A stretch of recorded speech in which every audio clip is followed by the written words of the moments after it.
There's something truly special about walking out into your own garden, the morning sun warming your face and picking a ripe red tomato straight from the vine. It's a feeling of accomplishment, a connection to the earth that grounds you in the most beautiful way. Store-bought tomatoes are fine in a pinch, but they just can't compare to the flavor of one you've grown yourself. A homegrown tomato is bursting with a sweetness and a juicy, sun-ripened taste that's simply unmatched. It's the taste of summer, of patience, and of a little bit of love and care you've poured into the soil. Growing your own food, even if it's just a few tomato plants in a pot on the patio, brings so much joy into a home. It's a wonderful project to do with your kids, letting them see where their food comes from, and teaching them the simple magic of a tiny seed turning into something delicious. I love watching the whole process unfold, from the first little sprout to the final heavy fruit. It reminds me that good things take time. This isn't about being a perfect gardener.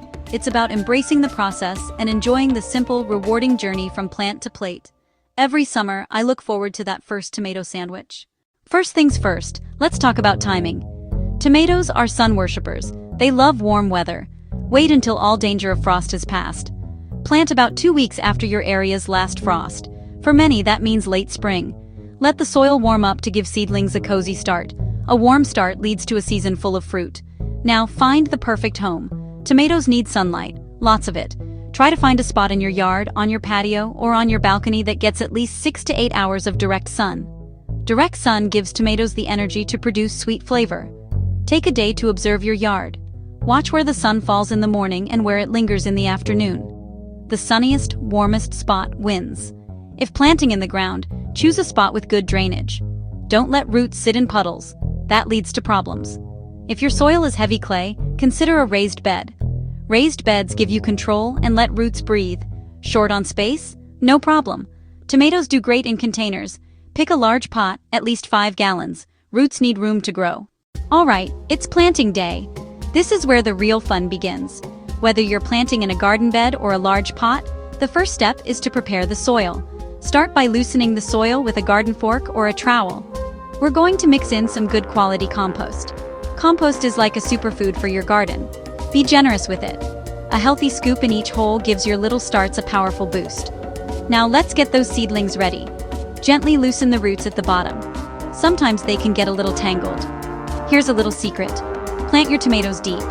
Dig a hole deep enough to bury about 2/3 of the plant. You can even pinch off the lowest sets of leaves. Those tiny hairs on the stem will turn into new roots, making a stronger plant. After you've placed the seedling, gently backfill with soil and compost. Pat it down firmly, but not too tight. This removes air pockets and ensures good root contact. If you're planting more than one, give them plenty of space, 2 to 3 feet apart for airflow and healthier plants. Final step? Give them a good, long drink of water. Water at the base so it soaks deep and encourages downward roots. This helps settle the soil and reduces transplant stress. They might be droopy for a day or two, totally normal. They're just getting adjusted. Soon they'll perk up and reach for the sun. And that's a perfect start. Alright, once your tomatoes are in the ground, the real care begins. Consistent watering is one of the most important keys to juicy, delicious tomatoes. They get thirsty, especially on hot summer days. Keep soil consistently moist but not waterlogged. Check by sticking your finger an inch into the soil. If it feels dry, it's time to water. Water deeply a few times a week, not light sprinkles every day. Deep watering encourages deep roots and stronger plants. Aim for the base and avoid wetting leaves, because wet foliage, especially in the evening, invites fungal disease. I love a soaker hose or a long spout can to deliver water right to the soil. Best time to water? Morning. Plants face heat with full reserves and leaves dry quickly. As they grow, support them. Most varieties are vines and will sprawl without help. Staking or caging keeps fruit and leaves off the soil, preventing rot and pests. When a foot tall, gently tie the stem. Add ties every 6 to 8 inches as it grows. Add mulch around each plant. Straw, shredded leaves, or wood chips all work. Mulch saves water and blocks weeds, and as it breaks down, it enriches your soil. Simple step, big results. As summer rolls on, you'll see your plants burst with little yellow flowers. This is exciting. Each flower can become a tomato. Soon you'll spot tiny green globes where the flowers were. Watching them grow is a simple joy.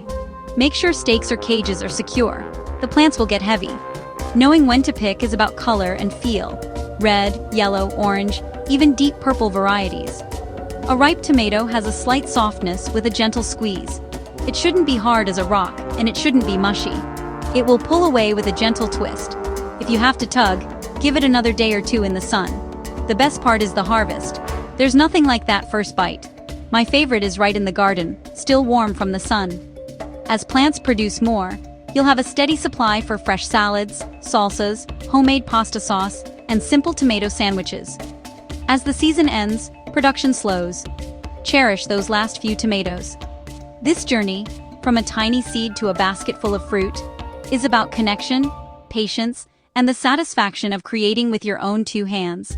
May your homegrown tomatoes bring sunshine from the garden to your family's table.